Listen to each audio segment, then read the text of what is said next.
Jemaat Tuhan yang dikasihi di dalam Kristus Yesus, tema khotbah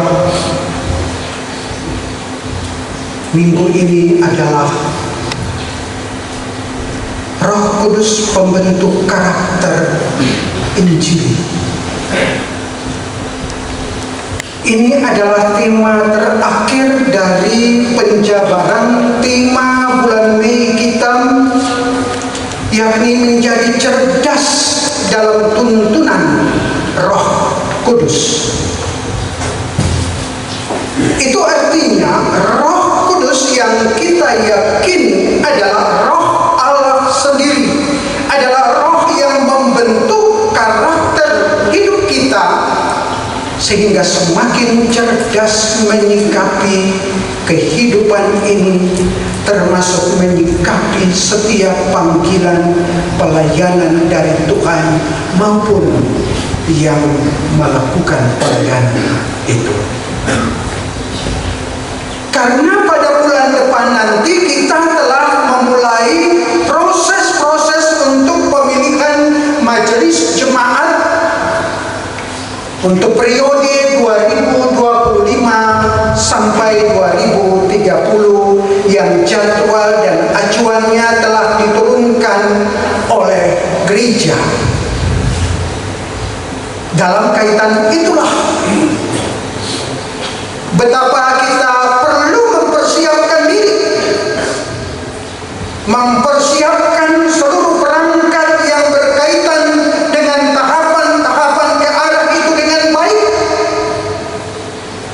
sambil terus berserah pada campur tangan kuasa Roh Kudus. Pelayan-pelayan yang cerdas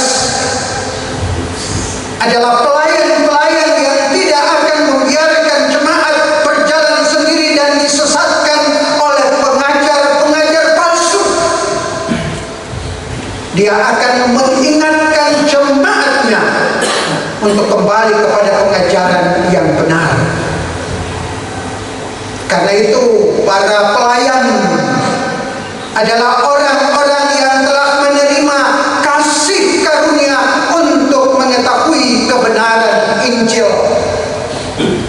Sebab jika tidak, maka mustahil dia dapat menunjukkan kesalahan-kesalahan pengajaran yang menyusup dalam kehidupan jemaat. Dia akan merasa semua pengajaran itu sama saja, yang penting tidak ada gejolak dalam kehidupan jemaat.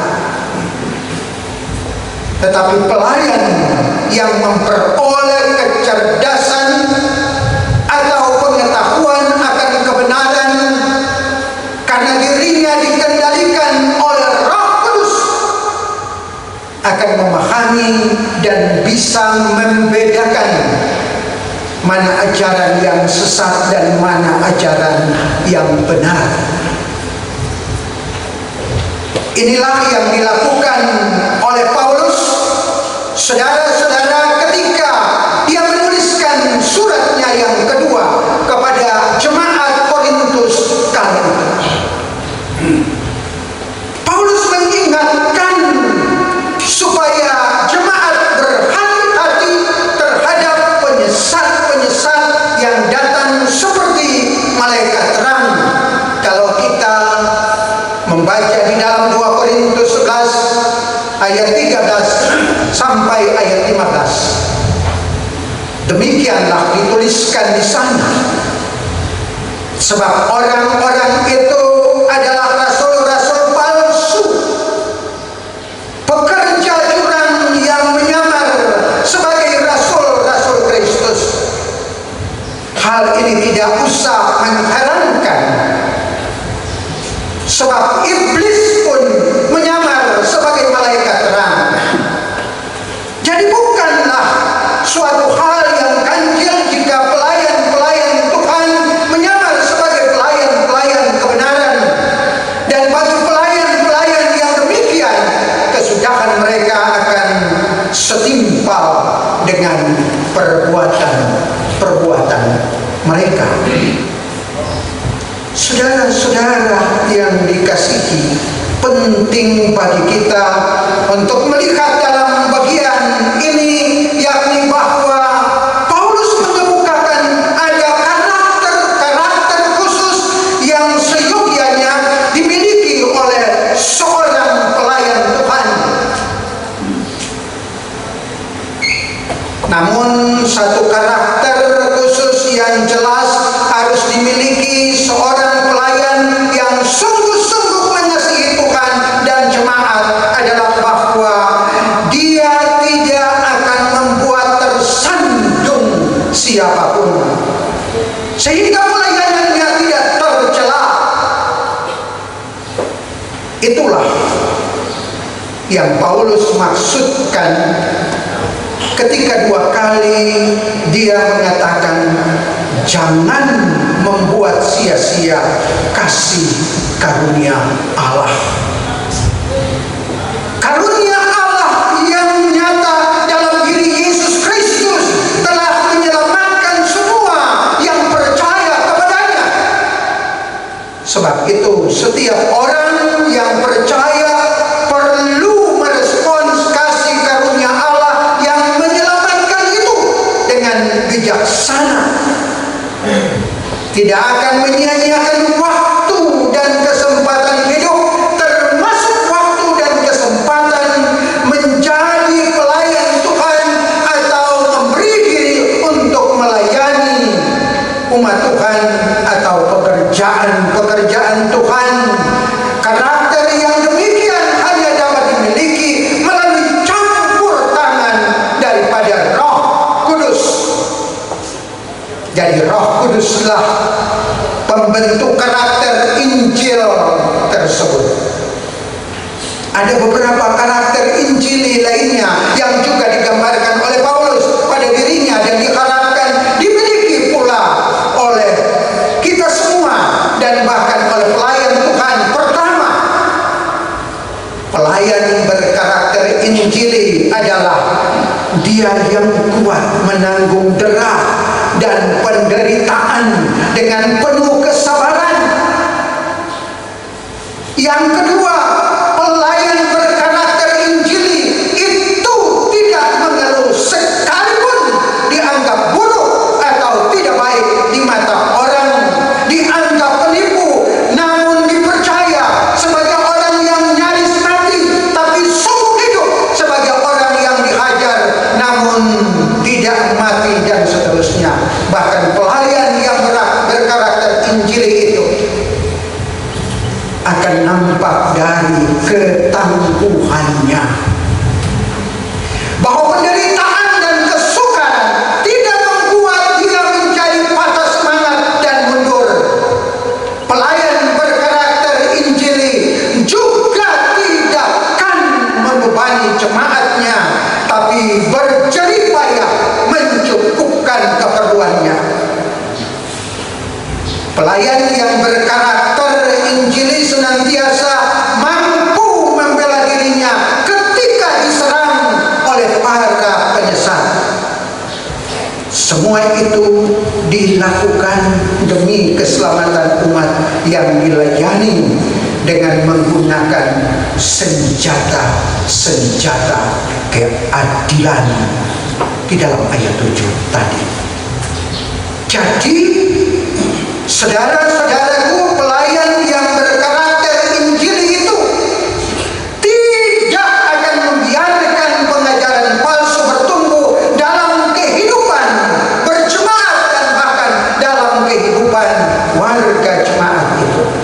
Bukan semata-mata untuk menjaga kehormatan mereka semata, melainkan untuk menjaga dan meyakinkan jemaat akan kasih karunia yang mereka dapat dari Tuhan. Saudara-saudara jemaat yang dikasihi oleh Tuhan Yesus, mengingat tidak mudah menjadi pelayan atau yang melayani yang berkarakter Injili, baiklah semua kita sebagai umat berdoa untuk pelayan-pelayan Tuhan supaya diberikan hidup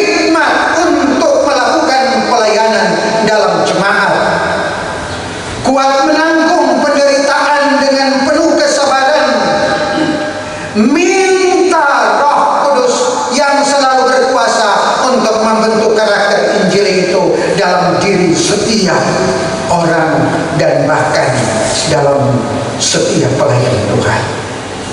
Seperti Paulus yang selalu mempertimbangkan segala sesuatu untuk memperlihatkan karakter dirinya sebagai hamba Kristus, kita pun diajak untuk melakukan hal yang sama.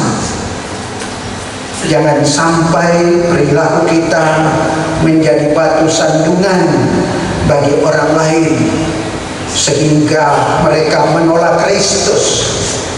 Saat di penjara, saudara-saudara, Paulus menggunakan kesempatan itu untuk memberitakan tentang Kristus.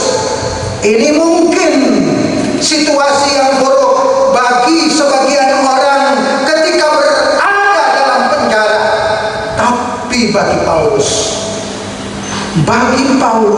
itu pun adalah kesempatan. Itu adalah peluang yang tidak boleh disia-siakan untuk terus memberitakan Injil.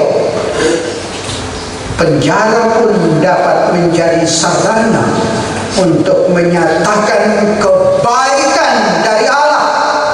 Nah, apa yang kita lakukan pada saat-saat tersulit dalam kehidupan akan memperlihatkan kualitas iman kita yang sebenarnya.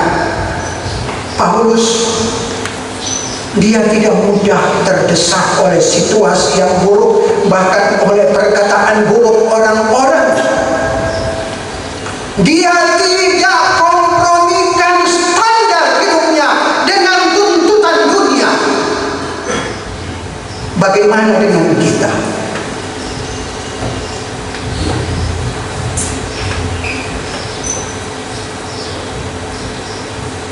Akankah kita bertahan sekalipun menghadapi berbagai kesulitan, menghadapi berbagai problem, menghadapi berbagai tantangan dan masalah-masalah?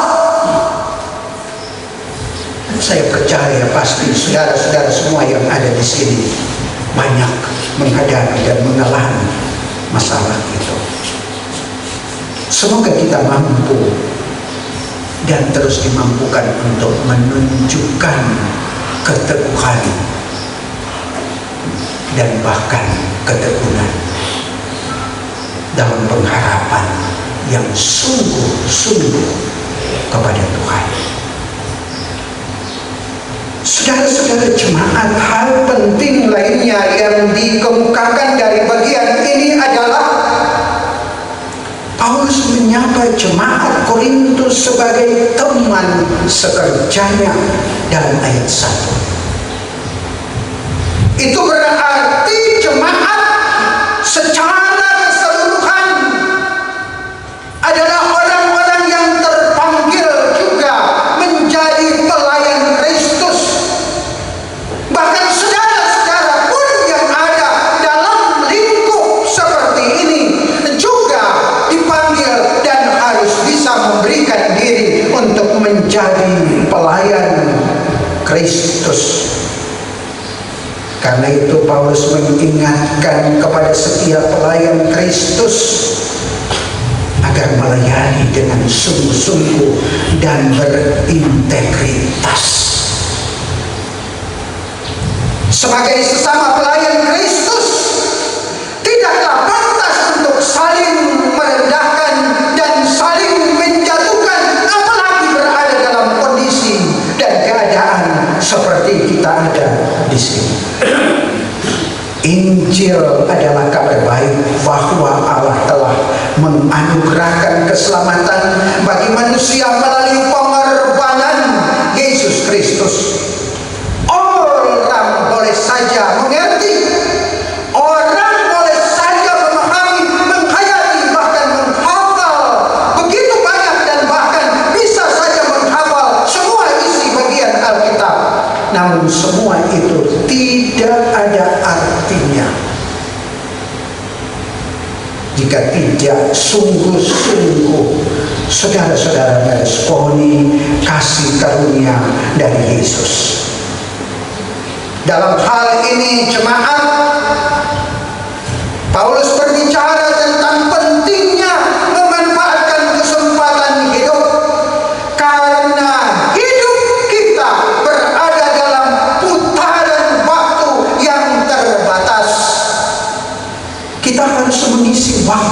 dengan sungguh-sungguh. Setiap waktu, setiap kesempatan, setiap momen itu harus kita mengisinya untuk kita memuliakan Tuhan. Tidak hanya itu, kita juga harus peka untuk mengambil setiap kesempatan yang Tuhan berikan agar kita dapat menyatakan buah-buah iman kita dan melayaninya dalam segala kondisi dan keadaan. Walaupun juga di tempat ini melayani dengan sikap, dengan cara bicara, dengan tutur kata, dengan tindak tanduk, dengan perbuatan, dengan pikiran, dengan rasa kita lakukan sebagai bagian dari menguji. Saudara-saudara, orang boleh saja mengerti, memahami, menghayati, bahkan menghafal bagian Alkitab, bahkan seluruh isi Alkitab. Namun semua itu tidak ada artinya jika tidak sungguh-sungguh meresponi kasih karunia dari Yesus. Dalam hal ini jemaat Paulus berbicara tentang pentingnya manfaat kesempatan hidup. Karena hidup kita berada dalam putaran waktu yang terbatas, kita harus mengisi waktu dengan sungguh-sungguh. Setiap waktu adalah momen untuk kita memuliakan Tuhan. Tidak hanya itu, kita juga harus peka untuk mengambil setiap kesempatan yang Tuhan berikan agar kita dapat menyatakan buah-buah iman kita dan melayaninya. Apa yang Paulus katakan dan ingatkan ini, betapa penting kita sadar bahwa memang waktu hidup itu sungguh terbatas. Fisik dan kesehatan kita pun terbatas.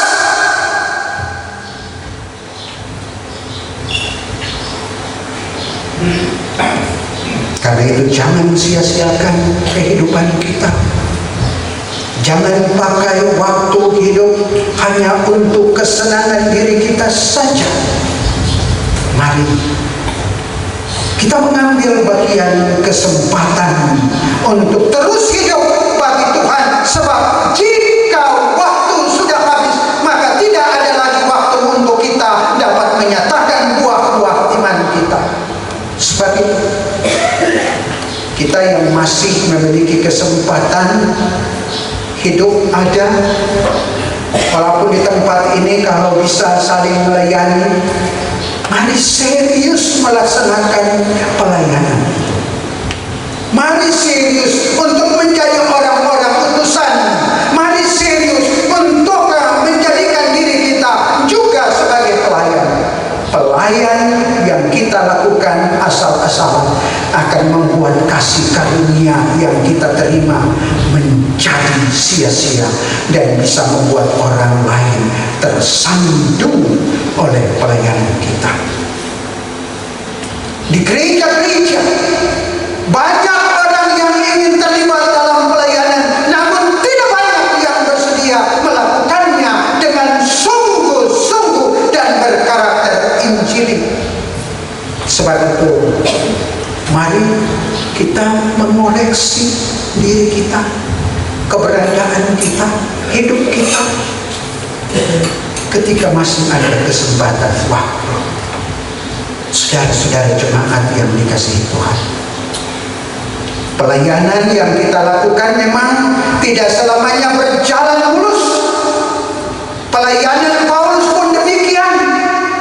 Dia melewati berbagai penderitaan dan kesukaran, namun dalam menghadapi semua itu dia sungguh kuat.